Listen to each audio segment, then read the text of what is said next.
पराशर जी महाराज कहते हैं कि नदियों का जो जल है वो अपने किनारों का लंघन करके, अपनी सीमाओं का लंघन करके कभी गांव की ओर बह जाए, कभी इधर बह जाए। कैसे? बोले जैसे नए नए पैसे वाले और अनैतिक रूप से यदि धन कमा लें तो फिर जैसे उनमें विकार आ जाते हैं।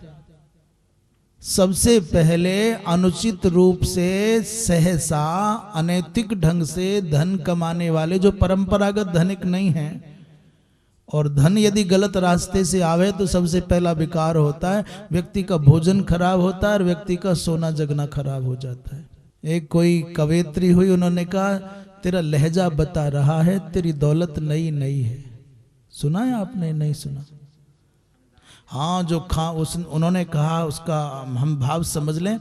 जो परंपरागत अर्थात जिन्होंने पितृ पितामह की परंपरा से संपन्नता को देखा है, जो खानदानी रईस होते हैं, वो रखते हैं मिजाज नर्म अपना। उनकी उनकी उनकी बोलने में, चलने में, स्वभाव में विनम्रता होती है। और तेरी दौलत बता रही है ना, तेरा लहजा बता रहा है तेरी दौलत नई नई है।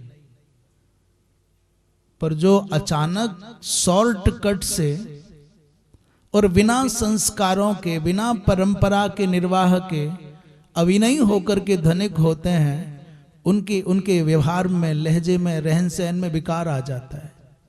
उसी बात को यहां कह रहे हैं, मनांसी दुर्विनीता नाम प्राप्य लक्ष्मीम नवामिव।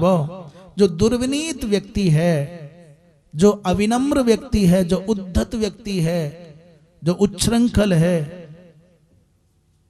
जिसमें धैर्य नहीं है, जो धन को पाकर के मत वाला हो रहा है, उसके लिए कह रहे हैं। तो जैसे दुर्विनीत के पास आई लक्ष्मी दुर्विकार देती है, मर्यादाओं का उल्लंघन करने लग जाते हैं लोग, ठीक वैसे ही नदियां, जैसे अतिजल पाकर नदियां जैसे तोड़ किनारे बहती हैं, नूतन धनिक वर्ग में अनुचित धनमद गर्मी रहती है। मेघ मलिनता से ढक देता शुभ्र चंद्र का बदन अमल, और जैसे धृष्ट चपल बातों से ज्ञानी को भी करे विफल। माने ये संसार का स्वभाव है। यदि माता पिता के द्वारा परंपरा में संस्कार नहीं मिले, सदाचार नहीं मिला, और शॉर्टकट से आपको किसी रूप में अधिक धन प्राप्त हो गया, तो फिर वो मद देगा, वो अभिमान देगा। भगवती महामाया लक्ष्मी अनेक रूपों में घर आती है।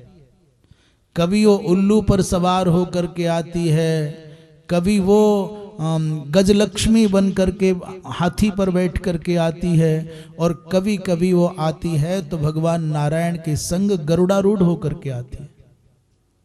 पर कैसे पता चले कि उल्लू पर बैठ करके आई है, कि हाथी पर बैठ कर आई है, कि ये गरुड़ पर बैठ करके आई है, कि पैदल चल के आई है? हमने सुना है कि भगवती लक्ष्मी किसी के यहाँ 4 रूपों में आती है। पैदल भी चल करके आती है, गरुड़ पर बैठ करके भी आती है, हाथी पर भी बैठ करके आती है, और उल्लू पर भी बैठ के आती है।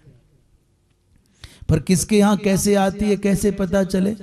बोले जिस व्यक्ति के परिवार में सदाचार है, उपासना के संस्कार हैं, धार्मिकता के परिवेश के कारण सब में सौहार्द और प्रेम है। मानो बड़े ने जो कह दिया बस सब ठीक है, आपस में कुछ नहीं, तर्क वितर्क नहीं, कलह नहीं, झंझट नहीं, ठीक है ना भैया? ठीक है ना पिताजी? जिनको संबंध निभाने के लिए बहुत अधिक शब्दों की आवश्यकता नहीं पड़ती, अपने अपने हिसाब से, अपनी अपनी सीमाओं में सब भगवान का भजन कर लेते हैं और प्रसन्न रहते हैं। मनुष्य यदि थोड़ी समझदारी से जीना सीख जाए तो इस जीवन को बहुत आनंद से बिताया जा सकता है। पर अपनी संकीर्णता के कारण, अपनी मूर्खता के कारण, अपने अविवेक के कारण, केवल छोटे से अभिमान के चक्कर में पड़ करके, आने वाले कल के व्यर्थ के सपने देख करके महाराज लड़ मरते हैं, झगड़ मरते हैं, कलह कर लेते हैं, आग लगा लेते हैं सुखमय वातावरण को। क्षुद्रता इतनी सी आ जाए कि ये मेरा क्यों नहीं, मेरे लिए क्यों नहीं, मेरे द्वारा क्यों नहीं, मैं क्यों नहीं, वो क्यों। अरे भैया करना तो आखिर भोजन ही है ना, चाहे वो हाथ में रख कर के खाओ, चाहे पत्तल में रख कर के खाओ, चाहे चांदी के बर्तन में खाओ, चाहे सोने की थाली में खाओ, आखिर खाओगे तो वो भोजन ही ना, रोटी खाओगे। और उसकी भी तो लिमिट ही है ना, अधिक एक कण भी आप अधिक खाओ तो शरीर बता देगा कि नहीं ओवर हो गया। और जिसने आज तक दिया है कल नहीं देगा क्या। प्रतिस्पर्धा के कारण, ईर्ष्या के कारण, अभिमान के कारण अभागे लोग अपनी श्री को, अपनी शांति को, अपने सुख को, अपने आनंद को आग लगा लेते हैं, एक ईर्ष्या के कारण। और सब में आपस में परस्पर सौहार्द हो, प्रीति हो, तो घर में धार्मिकता का वातावरण हो, अन्नपूर्णा अर्थात भोजनालय और देवालय को मर्यादित रूप में रख पाते हो घर के लोग, तो समझ लेना इनके घर में जो लक्ष्मी आ रही है भगवान नारायण के संग आ रही है, और वो गरुड़ जी पर बैठ करके आ रही है। और जब तक भगवान नारायण रहेंगे तब तक रहेगी ठाठ से, क्योंकि बिना भगवान नारायण के लक्ष्मी मैया को चैन नहीं आता। मजबूरी में बिना नारायण के आना पड़े तो बहुत कम समय रहेगी, भाग जाएगी तुरंत। इसलिए आप चाहते हो कि पीढ़ी दर पीढ़ी, अनेकों अनेकों पीढ़ियों तक हमारे घर में भगवती लक्ष्मी का वास रहे, तो कृपया उनके आराध्य भगवान नारायण के अनुरूप जीवन को परिष्कृत करना चाहिए, परिमार्जित करना चाहिए, अपने जीवन को पावन बनाना चाहिए। वो करो जिससे भगवान नारायण प्रसन्न रहें, क्योंकि भगवान नारायण रहेंगे तो बिना उनके लक्ष्मी दूर कहीं रह नहीं सकती। लक्ष्मी मैया रहेगी रहेगी रहेगी। और अकेली लक्ष्मी चाहोगे तो आएगी तो सही मजबूरी में, पर बहुत दिन नहीं रहेगी। गजलक्ष्मी बन करके आती हाथी पर बैठ करके, और हाथी को कहती है तो बाहर रहना, मैं बहुत समय तक नहीं रहूंगी क्योंकि प्रभु नहीं है, मुझे प्रभु के पास लौटना है। तो हाथी के ऊपर बैठ करके आने वाली जो लक्ष्मी गजलक्ष्मी है, वो गज का मद लेकर के आती है। जैसे हाथी को मद होता है अपनी शक्ति का, वैसे ही धन में मद रहता है। और जब मद आएगा तो बहुत दिन तक लक्ष्मी नहीं टिक पाएगी, दर्प के कारण विदा हो जाएगी। और अगली लक्ष्मी आती है, बोले उल्लू पर बैठ करके रात के अंधेरे में अन्याय पूर्वक धन के साथ। और उलूक है अंधकार का, अज्ञान का, प्रमाद का प्रतीक। उलूक है व्यसन का, वासना का, मृत्यु का, अपवित्रता का प्रतीक, अपशकुन का प्रतीक। इसलिए मैया कहती है लक्ष्मी देख मैं आ गई हूं, इसके किसी पुण्य के बल पर उल्लू से कहती है इसके घर की छत पर बैठ करके रहना, और जब मौका लगेगा तुरंत मैं आऊंगी और हेलीकॉप्टर उड़ा करके भाग जाएंगे। बहुत जल्दी आती है और बहुत जल्दी भाग जाती है। तो उल्लू पर बैठ करके आई तो मनुष्य का जीवन फिर उल्लू के जैसा होने लग जाता है, दिन भर सोवे और रात भर जगे, उल्टे काम करे।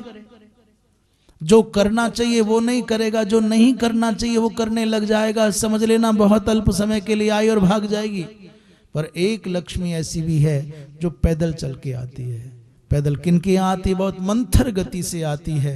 और पैदल आने वाला आदमी धीरे आता है, धीरे जाता है। क्यों? बोले ये गुरु घर मान करके पैदल आती है। अपने पूज्यों के यहाँ जाना हो तो वाहन पर नहीं जाना है, पैदल पैदल जाना है, इसलिए विनम्रता से जाना है। भैया तात्पर्य ये है कि हमारे घर में भगवती लक्ष्मी का स्थायी निवास हमको अपेक्षित है, तो घर के सदस्यों में परस्पर सौहार्द होना चाहिए। जहाँ प्रेम होगा, जहाँ एक दूसरे की उन्नति को देख करके प्रीति होगी, जहाँ आहार विहार में पवित्रता होगी, संयम होगा, जहाँ घर में भगवान का भजन होगा, भगवती लक्ष्मी शाश्वत रूप से वहाँ रहेगी।